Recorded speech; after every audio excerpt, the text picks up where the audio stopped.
Salut à toutes et à tous, c'est Niki. Aujourd'hui on se retrouve pour une toute nouvelle vidéo. Écoutez, aujourd'hui on va parler du retour probable de Gohan dans Dragon Ball Super. Fera-t-il un comeback de folie comme à chaque fois, j'ai envie de dire, ou peut-être pas tout simplement. Alors qu'est-ce qui me faisait penser à ça? Effectivement, au début de Dragon Ball Super, on a vu un Gohan pas très en forme, en tout cas dans l'animé. Et il a été très rapidement mis au second plan et même au plus bas des plans, on va dire ça comme ça.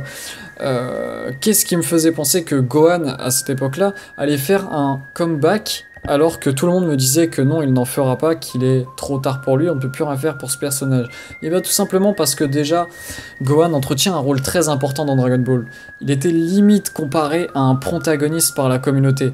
C'est-à-dire qu'il était souvent mis devant Goku, sur le devant de la scène, et c'est d'ailleurs pour ça que Akira Toriyama a fait en sorte que dans l'arc Buu, il reprenne ses études et qu'il reprenne un peu un train-train quotidien, on va dire, et qu'on le voit ça dans l'animé. C'est parce qu'il volait beaucoup trop la vedette à Goku, et donc voilà. Après, bien sûr, il n'allait pas abandonner le personnage, donc il va faire un comeback avec Gohan Ultime. Donc voilà. En parlant de comeback, ma deuxième raison qui me faisait penser qu'il allait en faire un, c'est parce qu'il en a toujours fait des comebacks justement.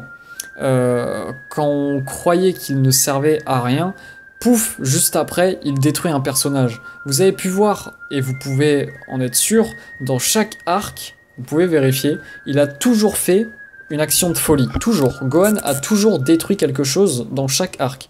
Arc Saiyan, il a eu une subite colère qui a fait se libérer son potentiel caché. D'ailleurs, c'est drôle parce que son potentiel caché est libéré à chaque arc.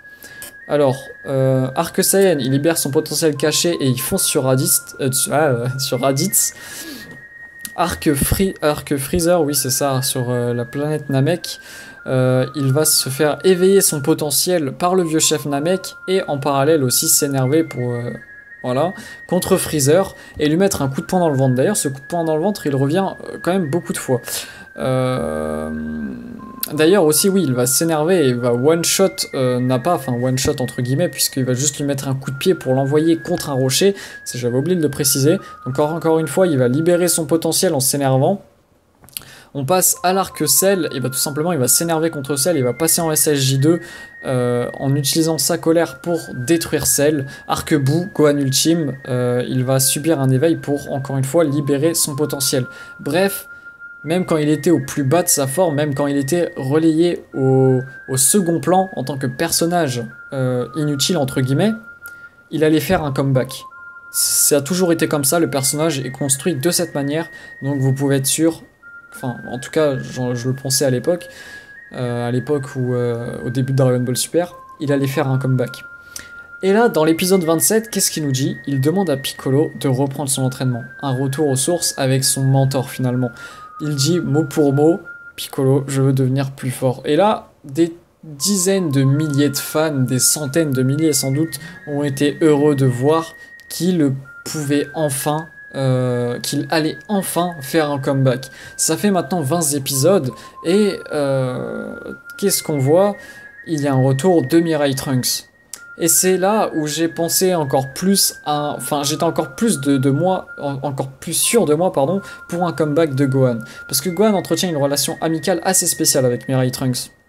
Effectivement, Mirai Trunks a vu son mentor Mirai Gohan mourir sous ses yeux. Il a pu le revoir après par la suite dans le présent au meilleur de sa forme, donc en SSJ2. Il a pu le voir donc détruire Cell avec une facilité, il ne pouvait pas en revenir. Une telle puissance, c'était juste incroyable pour lui. Donc ça me paraissait logique que Gohan allait entretenir un rôle très important dans l'arc du retour de Mirai Trunks, ou même simplement un comeback digne de son potentiel.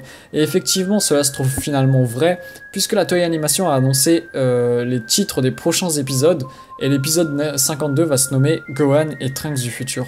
Comme je viens de le dire, ce titre veut dire beaucoup de choses dans le sens où on retrouve à nouveau cette relation amicale assez spéciale dont je parlais à l'instant. Mais vous me direz, avec les nouvelles transformations telles que le Super Saiyajin Blue, comment Gohan pourrait-il suivre Goku et Vegeta? Eh bien, en prenant exemple sur le tournoi inter-univers, qu'est-ce qui empêchait Piccolo de participer au tournoi alors qu'il est largement moins puissant que Goku et Vegeta? Bah, rien. Gohan peut tout à fait les suivre, même s'il est moins puissant qu'un SSJ Blue. Deuxième possibilité, Gohan se verra ouvrir la possibilité de se transformer en Super Saiyajin Blue. Cela me semble assez improbable, sachant que sa puissance de base est déjà beaucoup trop élevée, ça poserait beaucoup trop de problèmes scénaristiques. Sa puissance de base multipliée par le coefficient multiplicatif du Super Saiyajin Blue, ça serait beaucoup trop grand et aucun ennemi serait assez puissant pour le vaincre. Ou lui-même lui tenir tête finalement. Et donc ça poserait beaucoup trop de problèmes scénaristiques. En tout cas, Gohan fera un comeback, ça c'est sûr. Donc moi je pense plus sur le fait qu'il utilisera ses transformations classiques telles que le SSJ1 et le SSJ2, même si ça va lui donner une puissance monstrueuse avec ses entraînements. Et il se servira encore une fois de son potentiel caché comme à chaque arc de Dragon Ball, comme on l'a dit tout à l'heure en début de vidéo. Donc voilà les gens, c'est déjà la fin de cette vidéo, n'hésitez pas à la liker si vous l'avez apprécié, à vous abonner à la chaîne si ce n'est pas déjà fait, et en attendant l'épisode 52 avec le retour de Gohan, je vous dis ciao tout le monde.